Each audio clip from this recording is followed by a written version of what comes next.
Olá, boa noite. Oi, Fran. Oi, Irene. Tudo bem com vocês? Oi, Fê. Tudo bem? Jaque, Eliane Pertili. E aí, Eli, tudo bem? Como é que tá? Oi, Narinha, tudo bem? Que bom te ver aqui de novo. Gente, hoje a gente vai ter, então, como nossa convidada, né, a Camila Viganò. A Camila Viganò, ela é fono, né, ela faz parte da nossa equipe da Joy. E hoje a gente vai estar conversando, então, sobre o atraso de fala, né? Como é que se desenvolve a linguagem e alguns mitos que a gente vê por aí, né, sobre a questão da fala, tá? Boa noite, Lauda Carli, tudo bem? Oi, Sheila, boa noite. Enquanto a gente espera a Camila solicitar aqui. Oi, Cami, tudo bem? Isa Dallagnol, tudo bem, Isa? Como é que tá? Vamos ver então, a Camila entrou, então vamos chamar ela da nossa conversa. Oi, Dani, tudo bem?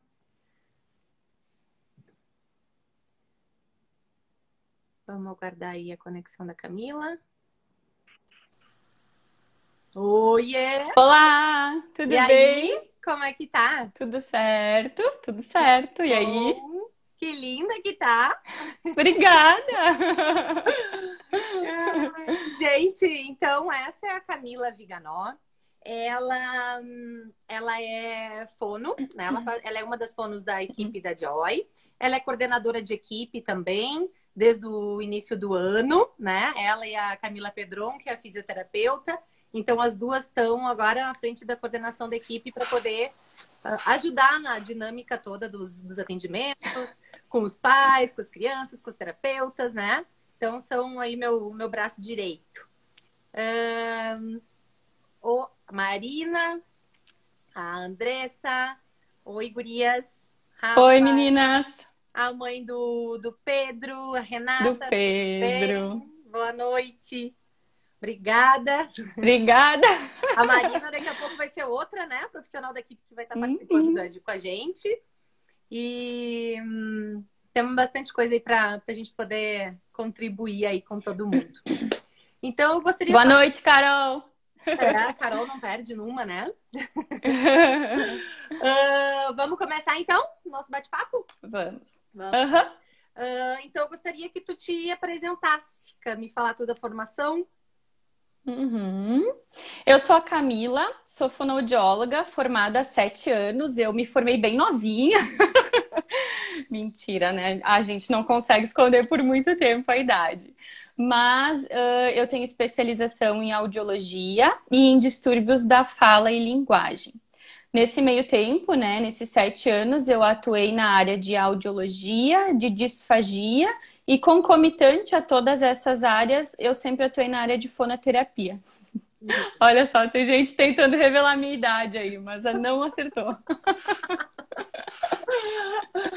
Bom, é que E esse sempre mês de parece ser mais abril, nova, né? tomara! Botox tá aí pra isso, né? E a fonoaudiologia estética também. Olha aí, agora, daqui a pouquinho tu já vai nos explicar um pouquinho aí da...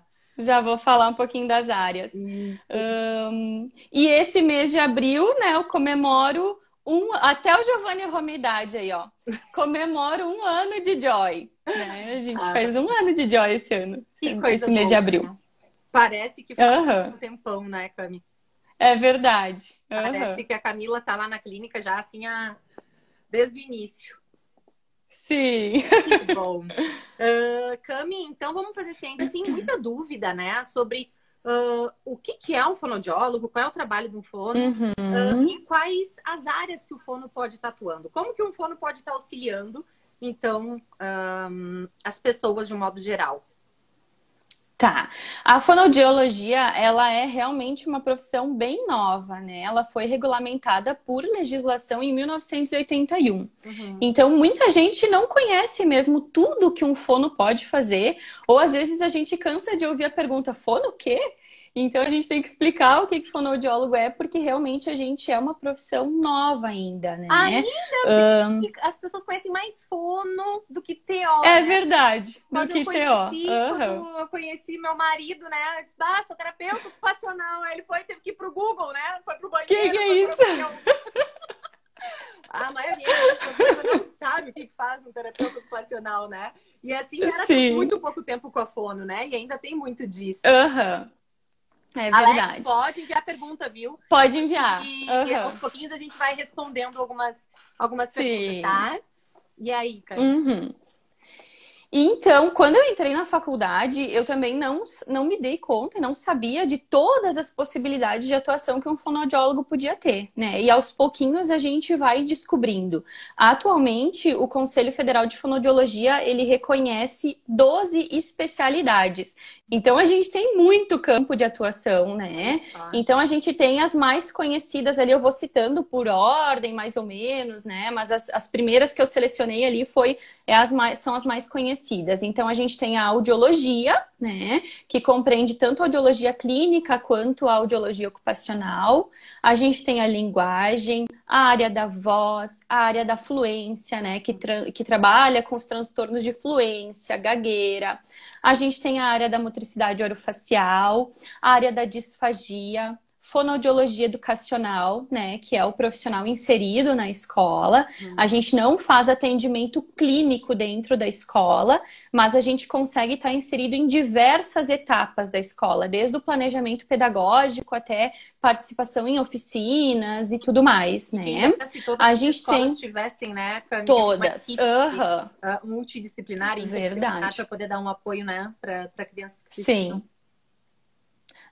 Eu participei de uma pesquisa e eu fiz uma coleta de dados na cidade de Caxias do Sul, em praticamente todas as escolas. Eu ajudei, né, nessa pesquisa. E realmente, assim, são poucas as escolas ainda em Caxias que contam com fonoaudióloga, que conhecem o nosso trabalho, que sabem de tudo que a gente pode fazer dentro da escola, né? Então, a gente tem muito campo para desbravar ainda dentro da fonoaudiologia educacional. Além disso, a gente tem a fonoaudiologia neurofuncional, né, que trabalha com crianças bem a questão neurológica. Então, essa especialidade é reconhecida através de diversos cursos que a fono faz. BOBAT, PROMIT, ABA. Então, diversos cursos a gente vai somando e consegue ter esse título de especialização pelo conselho. Temos a fonoaudiologia do trabalho, gerontologia, saúde coletiva e neuropsicologia também foi reconhecida como uma área nossa de atuação. Então, a gente consegue fazer bastante coisa, né? Exatamente. Tem público para tudo, né? Sim, Que bom. Cami, então hoje, né, a gente vai estar falando sobre os aspectos do desenvolvimento, né? E aí depois a gente vai estar fazendo alguns ganchos também com a questão do autismo, né? Então vamos ver assim, hoje, né, Cami, a gente sabe que a fala, a comunicação, ela se dá, é muito importante ter o outro para acontecer, né? Então a gente precisa ter uma outra pessoa, né? Para que essa fala vai emergindo aos pouquinhos, né? Então, assim, o bebezinho lá com 2 meses, ele já começa a emitir som, né? Daqui a pouco ele dá gargalhada, ele sorri, isso é uma forma de comunicação também, né? Depois tem os gritos, depois ele vai emitindo sílabazinhas, até formar palavrinhas. Então, a gente vai estar falando hoje sobre esse processo, tudo tá, isso, pessoal? E, claro, todos os fatores que estão envolvidos também nessa aquisição da fala, tá? E, junto com isso, alguns marcos importantes de fala, né? Então, para a gente poder ver, então, que tem marcos muito importantes e até para vocês poderem se basear um pouquinho, né? Bom, o meu filho tem realmente atraso de fala, né? Quais são os sinais aí de alerta que a gente tem que ter, né? Então, assim... Cami, conta pra gente então, quais são os pré-requisitos para uma fala acontecer? Bom, quando a gente recebe, né, um paciente para avaliação, seja ele ali na clínica, né, que é o nosso maior público de autismo ou não, né, às vezes os nossos pacientes, os pais chegam para nós dizendo assim, ele tem um autismo leve. E aí a gente começa a observar esse paciente durante a avaliação, começa a fazer perguntas, começa a cavocar mesmo, e aí a gente descobre que esse autismo leve ele não é tão leve assim, né? Que faltam muitas coisas, muitas bases para essa criança se desenvolver. E às vezes os próprios pais acabam se dando conta disso, nos respondendo as perguntas em avaliação, né? Então, quando um paciente vem cru para nós, o que eu priorizo, né, para que ele tenha de pré-requisitos para vir a falar. E aí agora eu vou misturar um pouquinho com algumas dicas práticas que os pais podem usar também em casa, né? Que a gente usa em terapia, todas fundamentadas teoricamente, e que são dicas fáceis dos pais usarem em casa, né? Não é à toa que eu tô com batom vermelho, né? Tudo faz parte do planejamento. Exatamente, boa, bem lembrado. Então, a primeira coisa que a gente tem que treinar nessa criança ou desenvolver essa habilidade é o contato visual, né? Porque o contato visual, ele é a primeira troca de comunicação com o paciente, né? Então, uma criança que não tem contato visual com o interlocutor, ela não vai querer se comunicar, ela não vai precisar se comunicar e ela não vai ter vontade de se comunicar, né? E através do contato visual, consequentemente, a criança, ela acaba observando a pronúncia, as nossas expressões faciais, aprendendo o contexto das coisas. Então, eu diria que o contato visual é a primeira coisa que a gente tem que desenvolver numa criança, né? Nos nossos autistas, principalmente. E a gente entra na questão, então, também de uma das dificuldades que muitas crianças com autismo têm, né? Que é essa dificuldade de manter, de sustentar esse contato visual, né? Sim, exatamente. Porque às vezes a gente tem que priorizar contatos visuais de quantidade, mas também de qualidade. Exatamente. Né? Porque a gente tem que ter os dois, principalmente para desenvolver a fala. Porque senão fica muito difícil, a fala é algo muito complexo, né? Então, o que a gente usa, né? De estratégias, o que a gente pode usar tanto em casa quanto terapia. Então, para desenvolver contato visual, a gente pode estar utilizando estratégias que façam a criança olhar primeiro para os nossos olhos, né? Para essa região aqui de cima. Então, a gente pode usar uma tiara bem bonita, né? Para eles estarem olhando mais para cima. Um óculos engraçado. Então a gente brinca com a criança usando um óculos que chame a atenção, que seja engraçado, para eles ficarem mantendo, para a gente conseguir reter o nosso contato visual com a criança, né? Além disso, a gente pode estar... adendo, Cami, que para as pessoas que estamos assistindo. Então, gente, sempre que a gente quer estimular o contato visual, né, a gente traz o objeto sempre para perto do olho, né? Ou para perto do nosso rosto. Para quê? Para que a criança possa fazer esse acompanhamento e no que ela faz um contato visual, mesmo que brevíssimo, né? A gente já reforça. A gente reforça, então entregando aquele brinquedo. Então isso é uma das técnicas, né, que a gente utiliza para poder ir aumentando ou realizando esse contato visual e depois, com o tempo, de poder ir aumentando esse tempo também, né? Então, é uma das estratégias que é fundamental para a fala. Então, a gente pode pegar um objeto que a criança queira muito e a gente traz para o lado do olho, né? Tem algumas estratégias que indicam também trazer para trás da cabeça, né? Traz mais afastado, traz para perto ou traz para trás. Tem algumas crianças que elas são espertas, então elas vão tentar olhar atrás da tua cabeça para ir atrás do objeto. O que a gente tem que priorizar é que olhe nos nossos olhos. Então, eu sempre procuro trazer bem para perto do olho e toda vez a gente tem que reforçar. Então, a criança olhou no olho, a gente reforça entregando o objeto, mas também falando o que ela fez. Então, muito bem, você olhou no meu olho, que lindos são seus olhos, parabéns. Outra coisa que a gente pode fazer é contar, né? Contar os segundos para a criança e ficar ali contando, né? Então, são algumas estratégias que a gente utiliza em terapia e que são facilmente de serem utilizadas em casa, né? Até porque em casa e na escola tem que haver uma continuação do que é trabalhado em terapia, porque senão a criança não consegue generalizar. E aí acontece muitas vezes da criança fazer conosco o que a gente está treinando e não fazer em casa ou não apresentar na escola. Então todo mundo tem que estar engajado e tem que pegar junto, né? E aí a gente reforça de novo a importância do papel dos pais, dos terapeutas e da escola, né? Exatamente, é bem aquilo que a Beta falou na live anterior, né? Que os pais também têm que ser os norteadores da terapia, né? E porque assim, para todo mundo andar em conjunto. A gente tá falando de uma aquisição de uma habilidade que é difícil para uma criança, né?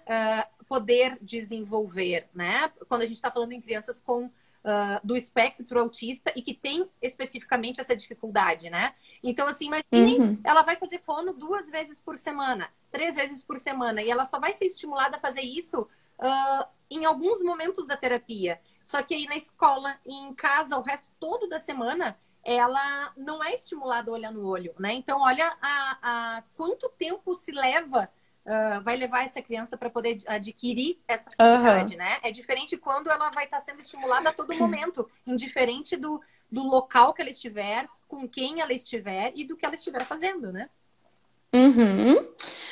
Além da questão do contato visual, outra coisa muito importante para desenvolver a fala ou como pré-requisito para fala é a habilidade de apontar, né?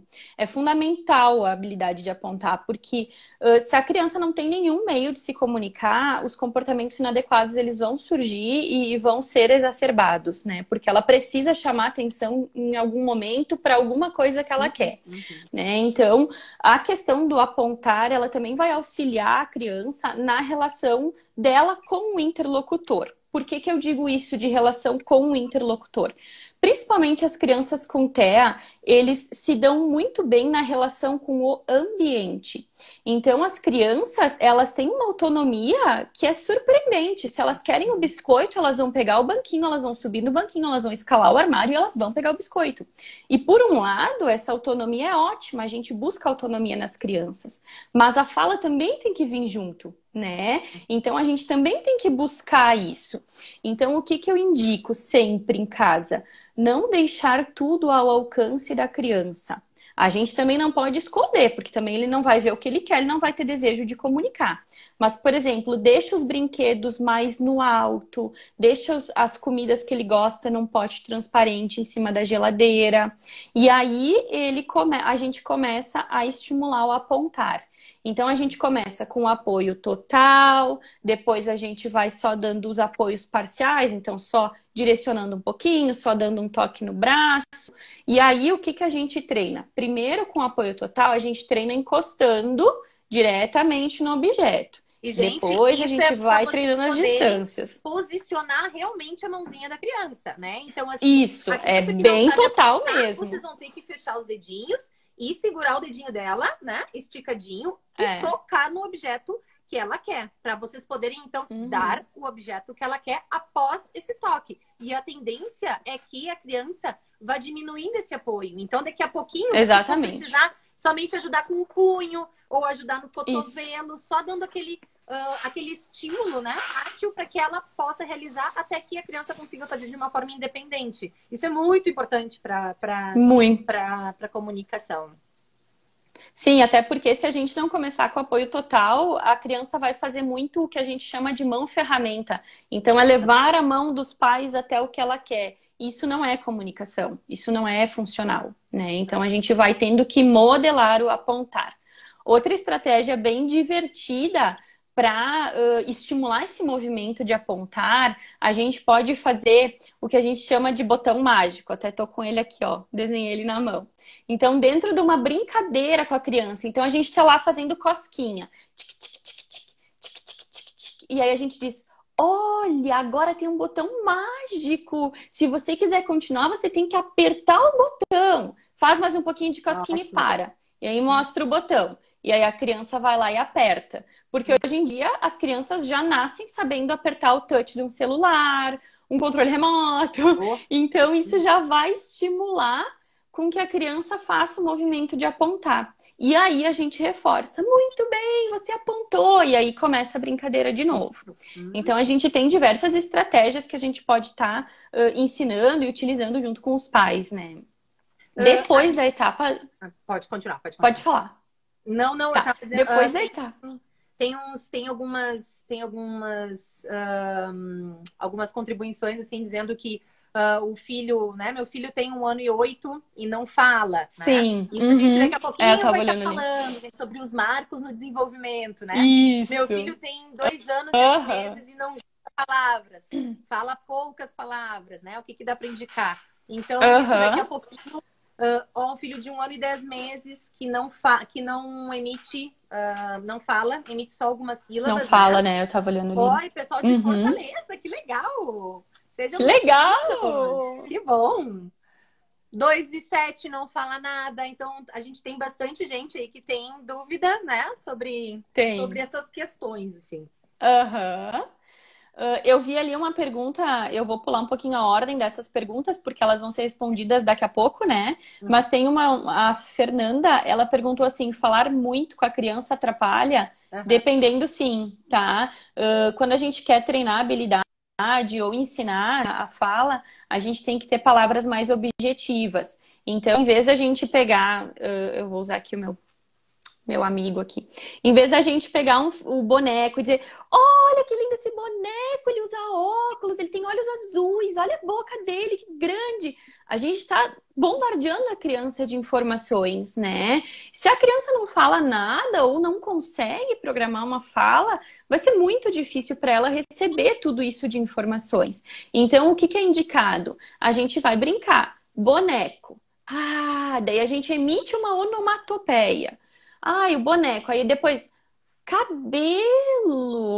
E aí muda um pouquinho a entonação. Ou muda o volume. Ou a prosódia de como a gente vai falar. Então, quanto menos a gente falar muito bombardeio de informações, melhor para a criança assimilar. Principalmente quando a gente está começando com nomeação. Né? E aí depois a gente de que a gente não pode falar, depois se comunicar com a criança falando... palavras muito extensas ou dando muitos detalhes, né? Então tem que ser direto, concreto, rápido, para que a criança realmente consiga absorver e entender tudo que você está falando. Né? E a gente tem gente também de Goiás, Paraíba, São Paulo. Sim, que legal! Que legal. Sejam bem-vindos. Muito bom. Depois, então, do apontar, a gente começa a estimular e pretende estimular o imitar. Por que o imitar é importante? Né? A gente começa com movimentos amplos, então com musiquinhas, cabeça, ombro, joelho e pé, marcha soldado. A gente começa com movimentos amplos para depois focar na fala. Então, o imitar ele é importante para isso, porque a criança vai conseguir olhar para a gente e ver que movimento que a gente está fazendo com a boca, onde está indo a nossa língua. E quando a gente quer estimular alguma coisa, a gente articula bem exagerado. E por isso o meu batom vermelho, porque a gente tem que chamar atenção para a boca. Né? Então a gente... Oi, Pedro! Olha o Pedro assistindo ali. O Pedro tá assistindo, querido. O Pedro A gente chama... É o nosso pacientinho que me mata de saudade. O Pedro também tá aprendendo a falar, né? Também. Então a gente chama atenção... no contato visual, a gente chamava atenção pra cá. Quando a gente quer imitar fala, uma nomeação, a gente chama atenção para baixo, né? Para nossa boca. Então, a gente bota coisas aqui embaixo, a gente pega, você quer a bola? Então, a gente traz o objeto de interesse para baixo. Ou até mesmo crianças que não falam nada, né? Que nem as pessoas que estão falando ali, né? O que a gente pode trazer de dica? Tá no meio de uma brincadeira, por exemplo, assim, tá jogando a criança na cama, né? Ou a criança tá pulando, pula, pula, pula. Aí a gente para um pouquinho e faz e aí bota a mão para chamar a atenção para nossa boca. Aí de novo, pula, pula, pula, pula, pula. E a criança tem que completar. A gente dá o tempo dela. Se ela não completar, a gente não deixa ela errar. A gente faz de novo por ela. porque é muito importante que a gente não permita o erro para a criança, né? Quando a gente está ensinando uma habilidade. Então, são estratégias que a gente pode estar passando para os pais que são fáceis de fazer, né? Ou também deixa tudo escuro, pega uma lanterna, mira só na boca, finge de microfone. Então, tudo isso a gente pode estar trabalhando com os pais também para nos ajudarem em terapia. E aí depois a gente vai estar falando um pouquinho mais sobre a questão do brincar, né? Sobre a importância do brincar na questão da fala. Então aí, gente, olha só, a Camila já falou alguns pré-requisitos, então, que são muito importantes para o desenvolvimento da fala, né? Então, isso, os pais têm que estar atentos a isso, se essas habilidades, elas já estão presentes, né? Ou não, porque não adianta a gente esperar que a criança comece a falar se ela não tem habilidades básicas ainda para poder desenvolver. Se ela nem olha no olho. Né? E aí entram as questões sensoriais, que são extremamente importantes também, né? Como é que a criança vai conseguir falar, vai poder articular se ela não sente o corpo dela de uma forma adequada, se ela não sente a boquinha, se ela não sabe como é que tipo de movimento que ela tem que fazer, né? E se ela não consegue planejar movimentos amplos, né? Exatamente. E isso a gente vai estar... essas questões sensoriais a gente vai estar falando numa próxima live, tá? O Martin, né? também está aí nos assistindo. Que também... Vou falar. O Francisco. O Francisco também. Então, gente, Camila, assim, ó. Agora que a gente falou sobre alguns pré-requisitos, vamos falar então sobre alguns marcos que são importantes para o desenvolvimento da linguagem. Quais são esses os principais? Tá, eu só vou repetir os pré-requisitos ali que a Jana pediu. É contato visual, apontar e imitar. Depois a gente tem atenção compartilhada, intenção comunicativa, tem várias coisas dentro da área da fono, né?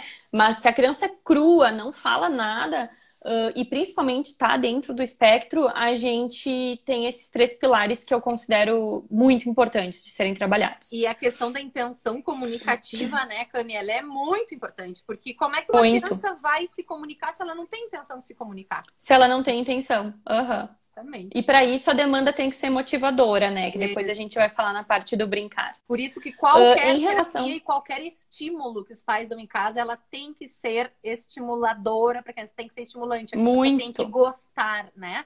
Então, quando perguntam, mas ele é muito novo para ir para terapia, né? Então, assim, mas a terapia ela vai ter que ser divertida, gente. Ela vai ter que chamar atenção. A criança tem que querer ir para terapia. Esse é o primeiro pré-requisito básico para uma terapia dar certo, né? Então, é o interesse da criança em estar indo para a terapia. Isso aí.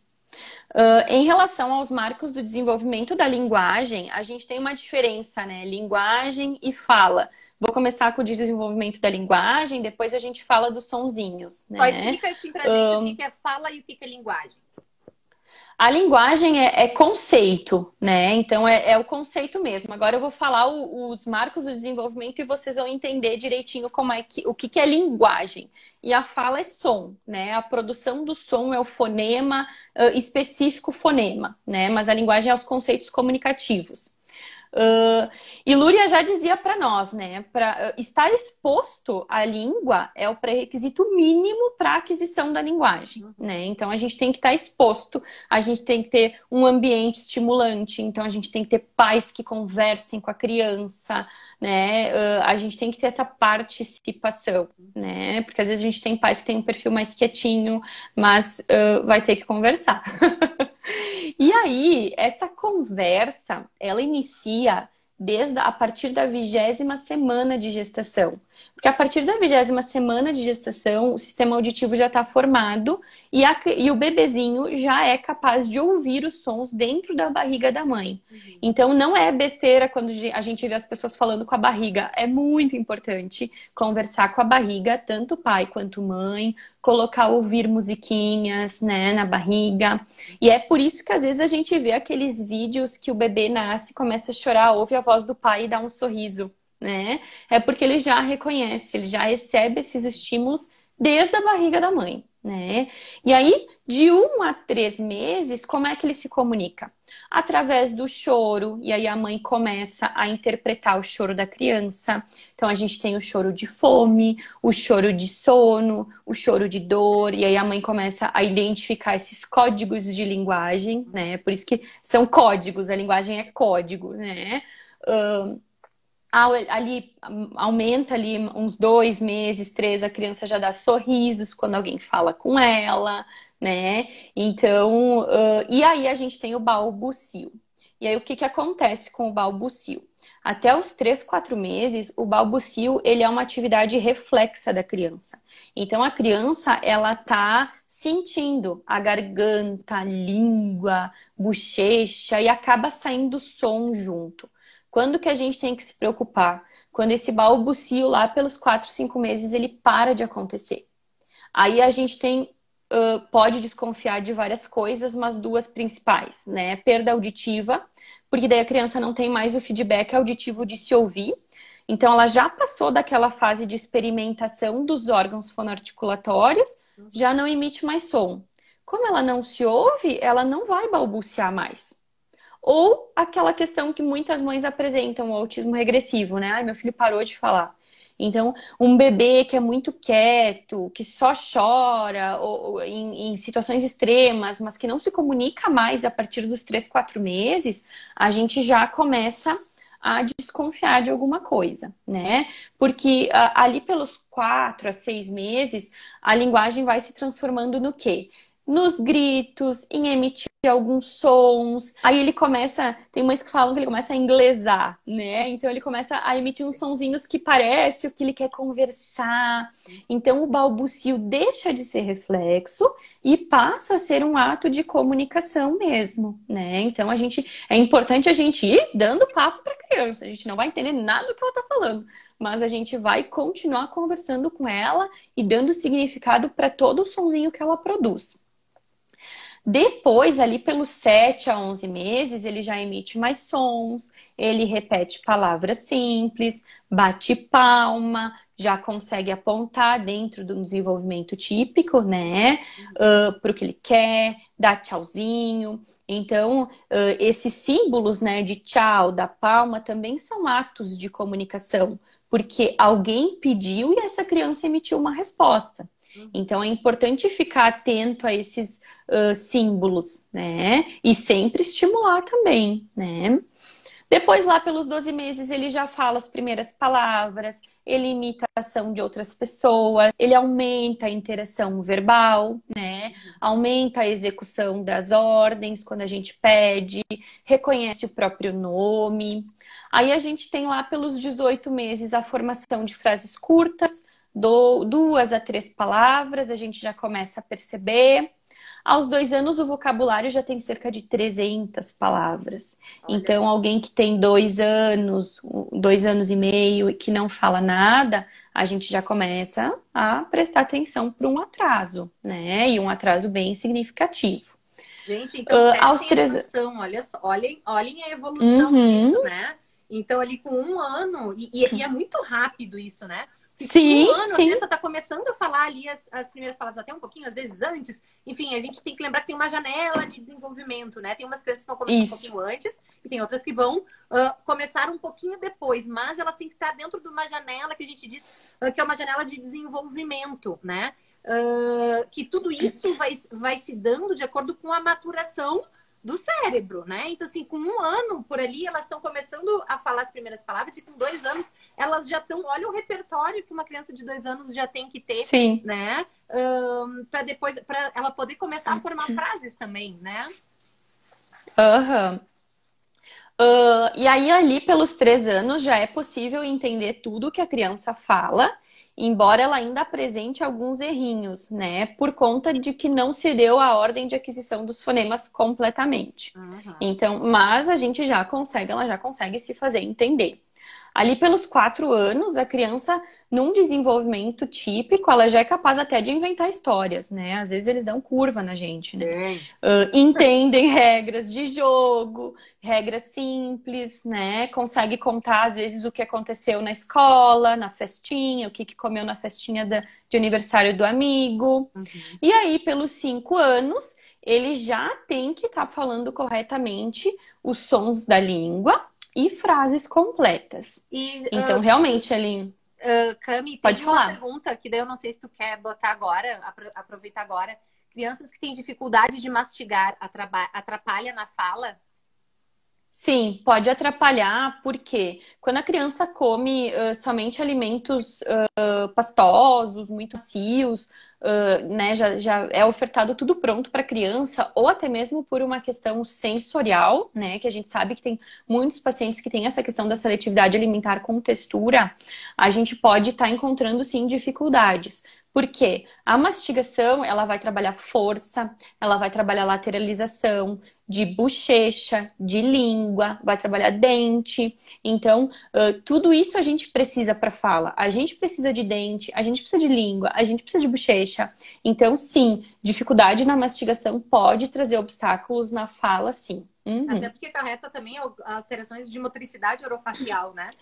Isso, e de hipotonias. Então, às vezes, fonemas que precisam de força maior para produzir, a gente pode encontrar dificuldades. E tem, deixa eu ver mais aqui, 2 anos e 7, não fala quase nada, né? Então a Laninha comentou, então sim, Laninha, a gente acabou de falar que uma criança com 2 anos já tem um repertório aí de centenas de palavras, né? A Adri botou aqui o filho dela, o Arthur, de 1 ano e 7, não fala, que ele só grita, né? Então tá lá onde é que o bebê grita, né? Ainda com meses, sim, né? Sim. De nascimento, né? Então, e ele já tá com 1 ano e 7, né? Então, as mães aqui, 3 anos e 6 meses e ainda não fala, né? A Nathalie tá comentando. Então, gente, sim, são atrasos na fala, né? Então, tem que ver muito, assim,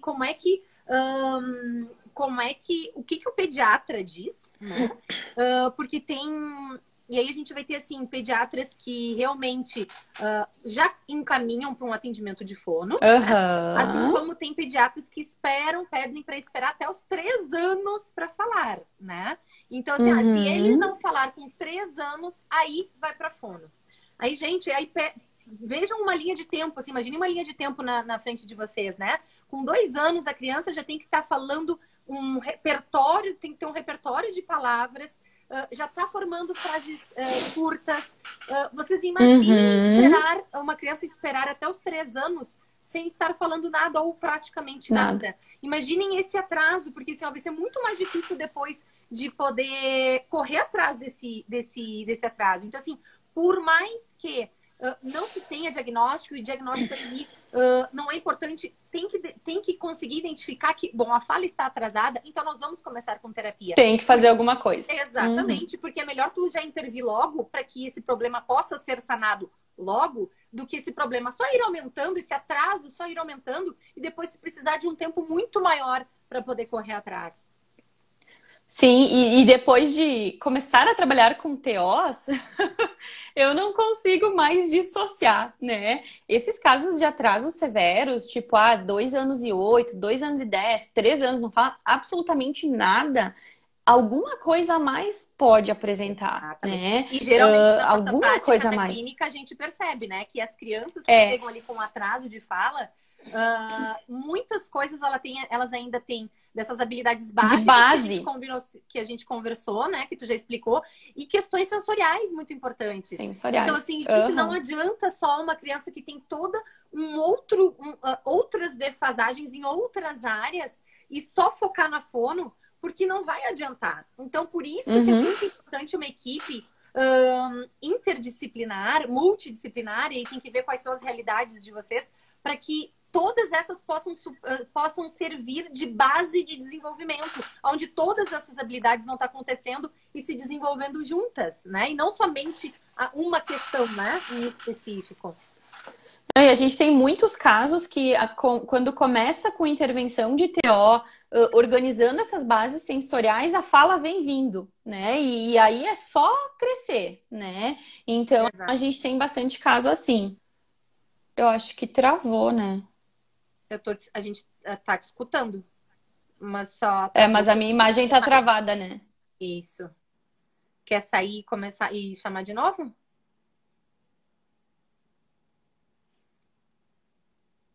Oi. Ih, agora a gente não tá te escutando. Entra e sai de novo, Cami.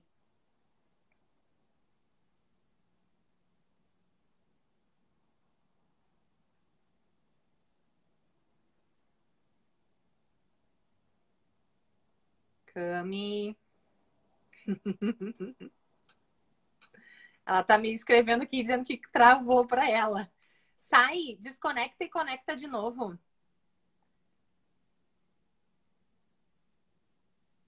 A gente não tá te escutando, só tá te vendo.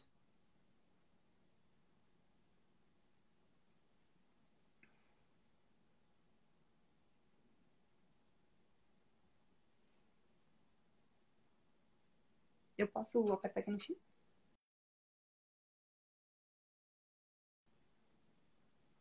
Entra de novo, Cami. Desconecta. Aí, enquanto a gente espera a Camila voltar. Gente, a gente tem gente aqui do Rio de Janeiro, de Recife. Que legal, que legal. Ó, vamos chamar ela. Chamou aqui de novo. Vamos ver se agora volta, Cami. E, gente, a gente tem aqui a Daniessa, né? Falou que ela tem um filho de 3 anos e 9, né? E que ele ainda não consegue formar frases. O máximo que ele fala é mamãe, né? E há um ano atrás ela fez exames com o neuro, né? E deu tudo ok. Então, Voltei! oi, voltou! Oi, gente de Fortaleza também, São José dos Campos. Eu tô falando aqui das pessoas que tem Rio de Janeiro, Oi! além de todo Ceará, São José dos Campos, várias pessoas aí de outros Que estados. Que legal! legal! De Caxias também, né? Que bom. Sejam todos bem-vindos. Vamos ver se a gente continua. Eu tava lendo aqui para eles, Sim. Cami, que Hum. aqui tem uma. Sobe ali.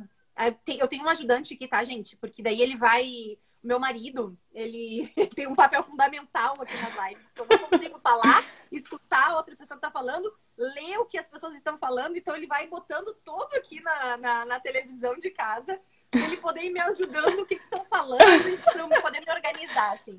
Então, o Edson, que é o meu marido, ele é assim, ele é fundamental nas lives, para as lives acontecerem. E eu tava lendo, então, Cami, que tem a Daniessa, tava falando que ela tem um filho de 3 anos e 9 e ele Tá. ainda não consegue formar frases, né? Que ele só fala mamãe. Uhum. E que há um ano Tá. atrás ele fez exames e neuro e tudo ok, né? Então tem que tentar identificar por que pode ser, né? Isso. Mas, gente, independente de qualquer coisa, Daniessa, fono, e daqui a pouco ele vai estar precisando de outra especialidade também. Tem que De uma ver avaliação multi. exatamente. A psicomotricidade, a fisioterapia. A fisioterapia, gente, e a psicomotricidade, elas contribuem muito para o desenvolvimento, né? Porque a questão toda do motora, né? Motora, sensorial, ela tá muito ligada na fala. Então, é muito importante as pessoas poderem saber disso, né? Então, não fique só com a fono. Vá procurar uma avaliação que avalie os aspectos sensoriais com terapeuta ocupacional, os aspectos motores, psicomotores com fisioterapeutas, psicomotricistas, né? Aspectos emocionais, né? Com os psicólogos. A gente tem que ter todo... A criança, ela é formada de diversas habilidades, diversas áreas. Então, e todas elas têm que se conversar para que esse desenvolvimento aconteça. Isso. E a gente, já que tem bastante casos de atrasos, né? O que que a gente encontra muito, né? O que que a gente ouve muito? Ah, é preguiça. Ou o PED diz, pra que que vai submeter uma terapia agora? Espera o tempo dela. Sim, Gente, não tem tempo dela. A gente não exatamente. tem como perder tempo de estimulação, né? E Exatamente. aí, claro, né? Agora vocês vão ficar sabendo os marcos do desenvolvimento, não tem por que fugir disso. Mas a gente coloca uma responsabilidade nos pais também. Até quando é justo com o filho de vocês que ele seja privado de estimulação porque o pediatra falou que tem que esperar o tempo dele? Né? Então, se vocês sentem que tem algo errado e Uhum. notam que a criança não fala, não se comunica, fala muito errado, não tem por que não levar para uma avaliação. Né? A gente precisa aproveitar o máximo de tempo possível para estimular essa criança, porque quanto mais ela vai consolidando sem falar ou falando errado, é mais difícil para corrigir, porque ela vai aprender que esse é o jeito de falar, né? Sem falar nos prejuízos socioemocionais dessa criança, né? Por exemplo, assim, uma criança que troca tudo por cã e gã, né? Casa fala tasa, os pais que convivem com essa criança, eles conseguem fazer uma tradução simultânea do que ela está falando e Exatamente. conseguem entender. Uhum. Mas na escola, essa criança é entendida pelas outras pessoas e o constrangimento de ter que repetir e não conseguir se fazer entender, ou vai deixar de brincar com os colegas porque os colegas não entendem a fala. Né? Ou os colegas nem vão convidar mais para brincar porque não entendem o que a criança fala. E a criança Então, começa a se a irritar gente. também, né? Então, assim, começa a ficar brava, Exatamente. começa a brigar. Então, assim, tem muita dessa questão social, né, envolvida na Exato. questão do atraso de Uhum. fala, né? Sim, então a gente, como fonoaudiólogas, a gente fica muito frustrada quando a gente ouve, a gente detecta casos de atrasos severos e a gente continua ouvindo outros profissionais dizendo, espera o tempo dele, mas e aí? Né? Talvez o tempo dele não chegue sem estimulação E a gente adequada, tem que né? pensar, né, gente, que assim, ó, a gente. Vamos pegar crianças neurotípicas, tá? Então, são aquelas crianças que não têm diagnóstico nenhum, tem, né? Ok, tá com o desenvolvimento indo bem, só que aí começa com esse atraso de fala, né? A gente tem que pensar que, ok, se ela tá com um atraso na fala, vão ser exceções que não vão precisar fazer nada, vai ficar um tempo atrasado e daqui a pouco Que vai vindo. plancha. São Uhum. exceções. Então, assim, tem que ver o quanto que os pais estão dispostos a arriscar se o seu filho vai ser uma exceção ou não, né? Porque hoje a Uhum. gente recebe muita criança na clínica que o seu tempo não chegou. O tempo passou, mas a fala não veio, né? Então, assim, É, e agora, né? E aí se cria muita expectativa em cima do tratamento, né? Para que todo aquele tempo perdido ele comece a aparecer e dar resultados em pouquíssimo tempo, né? pouquíssimo tempo. Exatamente. Então a gente tem que cuidar muito disso, né? Terapia não faz mal Sim. para ninguém, né? Se Uhum. deixou de precisar, ótimo, que bom, o problema está resolvido, né? Se não passar a fono, ou uma equipe toda vai estar aí para poder ajudar a poder desenvolver todas as potencialidades que essas crianças têm para poder desenvolver. Exato, e às vezes eu não sei se é receio, né, dos profissionais, enfim, de não encaminharem por pensar que a terapia de fono é maçante, é Aham. um treino intensivo, a fono de um lado da mesa, o paciente do outro só fazendo exercício, exercício, exercício, Não é. mas hoje em dia não é mais assim, Exatamente. né? A gente tem que quebrar tanto esse paradigma de que a terapia é maçante, quanto também o preconceito que alguns pais pensam erroneamente, e falo isso sem julgar, né? Porque às vezes realmente nem todo mundo é obrigado a saber. Mas às vezes os pais pensam assim: ah, eu vou levar meu filho lá só para brincar. Brincar, eu brinco em casa com meu filho. Só que o que a gente tem por trás? A gente tem todo um embasamento teórico. Então, as brincadeiras que a gente seleciona para estimular os nossos pacientes, elas são pensadas a dedo, elas são escolhidas a dedo. Então, a gente Tudo tem um escolhe a brincadeira objetivo, né? certa para estimular a habilidade certa, o som certo, o que a gente tem de objetivo. Então, cada Exatamente. brincadeira é muito bem pensada para cada paciente, né? E se a gente não selecionar uma brincadeira correta, de acordo com a avaliação de cada paciente, a gente pode estar selecionando uma brincadeira muito difícil E aí esse paciente não vai se motivar, vai apresentar fuga, não vai ter intenção de aprender a falar. Então, sim, a gente brinca. A terapia de fono não é maçante, ela é muito divertida, mas a gente brinca com conhecimento técnico e teórico por trás, né? Com Escolhendo objetivo, muito bem né? cada brincadeira. Uhum. Exatamente. Porque a gente tem que lembrar, gente, que o papel ocupacional da criança é ser brincante, é brincar. Então, a Ele tem criança que ela aprender vai no ambiente natural, né? Exatamente. Então, assim, não adianta achar que vai para fono, vai para qualquer terapia e vai fazer, sei lá, exercícios, vai fugir muito de brincadeira, porque não vai, né? Só que toda brincadeira, ela tem que ter uma análise por trás, né? Ela tem que ter uma análise Uhum. teórica, ela tem que ter uma análise prática, ela tem que ter uma análise científica por trás disso, para tu poder identificar qual vai ser a melhor brincadeira, como vai ser o melhor estímulo, que materiais, que brinquedos podem estar estimulando aquele objetivo específico que tu tem de fala, né? Aí tem pessoas perguntando qual a brincadeira certa, né? Que tipo de Isso. E a gente já tem 10 minutos, gente, para acabar nossa live. Então, Uhum. certamente a gente vai estar tendo a parte 2 dessa live, né? Porque tem várias coisas que a Camila separou para poder estar falando para vocês, né? E inclusive uma delas é isso, né? Que tipo de brincadeira? É sobre as brincadeiras. Uhum. Isso, que podem estar estimulando. Ecolalias também, né? Surgiu aí de dúvidas, né? Surgiu, Como é que a gente né? pode Uhum. tirar ecolalia? Então, assim, a gente vai ter que... A questão de celular e tablet, né? O Edson vai me mostrando aqui, ó. Celular e tablet são os eletrônicos, né? Se atrapalha ou não. Então, tudo isso vão ser coisas que a gente vai estar tendo que deixar para quarta-feira. Infelizmente, o tempo passa muito rápido, né?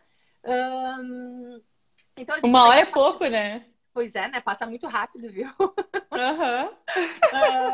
Quarta-feira, então, podemos continuar? Para a gente poder fechar esse assunto, Cami? Pode? Então, sim, ótimo. sim, podemos. Então, e aí vocês querem que eu resuma a ordem de aquisição dos sons agora ou quarta? Eu acho que tu já pode... A Camila montou um material, tá, gente? Que ela fala sobre a questão da ordem das aquisições dos sons, né? Dos sons da fala. Uhum. Isso. Então, ela vai mostrar para vocês aí. Então, pode mostrar rapidinho, Cami. Que aí a gente vai estar disponibilizando no site na página da Joy, no perfil da Joy, tanto no Face quanto no Insta, tá? Para vocês já terem acesso. E aí, então, ela vai estar explicando isso melhor na quarta-feira que vem. Eu sumi porque eu tava olhando o material ali. Tá. Mas, ó, vão anotando aí que eu vou falar e aí a gente vai disponibilizar o material para vocês. A gente tem uns minutinhos, ainda dá tempo. Então, ali pelos 18 meses, a criança tem que ter adquirido o B e o M, né? O sonzinho do B e do M. Aos 2 anos, ela tem que ter adquirido o P, o T, o D e o N. 2 anos e 6, o K, o G e o Nh. 3 anos, F, V, S, Z. 3 anos e 6 meses, X, J. 4 anos, L, Y, R, R. S, o S de fonema, né? As, es, is. E o R também, ar, er, ir. E lá pelos 5 anos, desenvolvimento completo. O que a gente orienta, né? Que dê uma margem de 6 meses. Então, por exemplo, ali, 2 anos, a criança tem que ter adquirido o P e o T. E o D e o N, né? Se ela não fala ainda, isso era até 2 anos e 6, até antes eu levaria, né? Mas a teoria nos dá uma margem de 6 meses. Com 2 anos e 6, se não fala esse som ainda, corre para fono. Independente do que o pediatra ou outros profissionais digam, corre. Que daí a gente consegue fazer um mapeamento de todos os sons que a criança tem e o que ela precisa resgatar. E aí a gente evita que esse atraso se prolongue por muito tempo e a criança tenha perdas, né? De estimulação e tudo mais. Esse material a gente vai divulgar, né? Mas eu quis só fechar com essa ordem de aquisição dos sons para vocês terem uma noção do que do que dá para comparar com as crianças, né? E aí, na quarta-feira que vem, a Camila retoma isso, né? Então, a gente vai estar Isso. disponibilizando logo em seguida, agora do final da live, gente, esse cardzinho que tem todos esses sonzinhos com as idades correspondentes, tá? Para Deixa eu vocês até já ver se dá poderem ir pra... dando uma olhada. E aí, então, na quarta-feira que vem, ela vai compartilhar aí o que ela vai postar. Na quarta-feira que vem, então, a Camila retoma esses assuntos e mais Muitas todos lives que com a surgiram Camila, aí. meu Deus. Haja maquiagem. Gente, e olha só, eu que gostaria de falar assim, ó. A gente já tem uma live, então, agendada sobre o uso de óleos essenciais Ai, que legal. com a Cristiane Nardi. Então, será que os óleos essenciais eles funcionam para o autismo? Né? Como é que a família pode se beneficiar disso, né? Será que eles funcionam? Será que eles não funcionam? E eu digo para vocês que hoje as crianças, os nossos clientes que fazem uso dos óleos essenciais adoram, tá? Então tem se beneficiado. A gente vai estar conversando sobre isso. Então, depois da live da Camila, da segunda parte 2, tá? Sobre as questões que fala. Então, na quarta-feira que vem, 21h30, tá? Perguntaram qual era o horário. Sempre às 21h30, tá, gente? Que a gente entra com as nossas lives. E aí, o Edson tá pedindo... O Edson, meu marido vulgo, tá? O estagiário? Ele tá pedindo pra tu falar aí desse 1 ano de Joy em 30 segundos. Ai, que legal! Amei! Amei esse 1 ano de Joy. Trabalhar, eu né, só tenho a agradecer pela oportunidade que me foi dada, né, por estar numa equipe tão maravilhosa, que se ajuda tanto, que compartilha tanto conhecimento, porque ali se tu não sabe alguma coisa, tu pede socorro para qualquer colega tá disposta a te ajudar, né? Além disso, a Joy me proporcionou uma alegria pessoal e profissional imensa, né? 1 ano de casa, eu já consegui ser coordenadora. Então, exatamente. Que outras clínicas possibilitam isso, né? Então, e eu aprendi a dar valor para um trabalho interdisciplinar, né? Porque sozinha a gente não vai adiante em nenhuma esfera da nossa vida. Então, trabalhar em equipe, para mim, é muito legal. Trabalhar numa clínica como a Joy, com uma infraestrutura impecável, é maravilhoso. Então, eu só tenho a agradecer por esse 1 ano de Joy. Que bom! Nós que agradecemos. E, gente, eu gostaria de falar para vocês também que amanhã, às 20 horas, eu vou estar participando, eu fui convidada a participar de uma live pela Asufito, que é uma associação sul-brasileira de fisioterapeutas e terapeutas ocupacionais. Então, ela vai acontecer amanhã às 20 horas com o Vitor Pitzer, que vai estar conduzindo a live, né? Ele é fisioterapeuta, ele mora lá em Pelotas. E aí, então, amanhã eu vou estar falando sobre o autismo e aspectos sensoriais, tá bom? E Cami, muito obrigada pela tua participação. Gente, eu que agradeço. Muito obrigada também pela participação aí de todo mundo, de vários. De todo mundo. Amei. Contribuam na live que vem. A gente vai estar, então, contemplando várias perguntas de vocês, várias dúvidas, tá? A gente prefere não atropelar os conteúdos para a gente poder seguir uma linha de raciocínio para que todo mundo consiga entender, tá bom? Muito obrigada, então, Cami. Obrigada. Tchau, beijo. Até. Vai ficar salva Tchau, lá, pessoal. Tá? Até mais. Até.